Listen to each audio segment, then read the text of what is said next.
एक lady customer रात्री आलाय, त्यांना रूम आपण दिली आहे आणि ते बाहेर गेले नाहीत असे दिसतंय, पण गाडी त्यांची खाली आहे आणि त्यामुळे प्रश्न पडलाय. आम्हाला भीती वाटते की ती आपण रूम उघडली पाहिजे.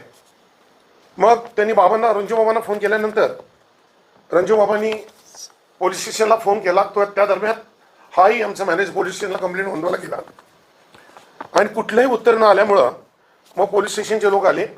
6:30 ते 6:45च्या दरम्यान ते दार आपण उघडायचा प्रयत्न केला. मगाशी तुम्हाला दाखवलंच CCTV मध्ये. आता दुसरा व्हिडिओ आपल्याकडे आहे. त्यांनी सांगितलं की तुमच्याकडे ओरिजिनल चाबी नसेल, आत असेल तर तुमची जी दुसरी की आहे, तुमची ओनर्स की, ती बाबांच्या ऑफिसमध्ये कुठे होती ते सांगितली आणि तिथपासून शूटिंग सुरू केलं आपण. आणि ते शूटिंग चावी घेतल्यानंतर रूममध्ये गेले आणि रूममध्ये गेल्यानंतर रूम उघडली आणि रूममधून आत बघितल्या ती डॉक्टर लेडी हँग झालेली पाहायला मिळाली. हे बघताच त्यांनी ताबडतोब दार परत उघडलं आणि बंद केलं दार. इथपर्यंतच हॉटेल मोदीपच्या मॅनेजमेंटचा संबंध राहिला.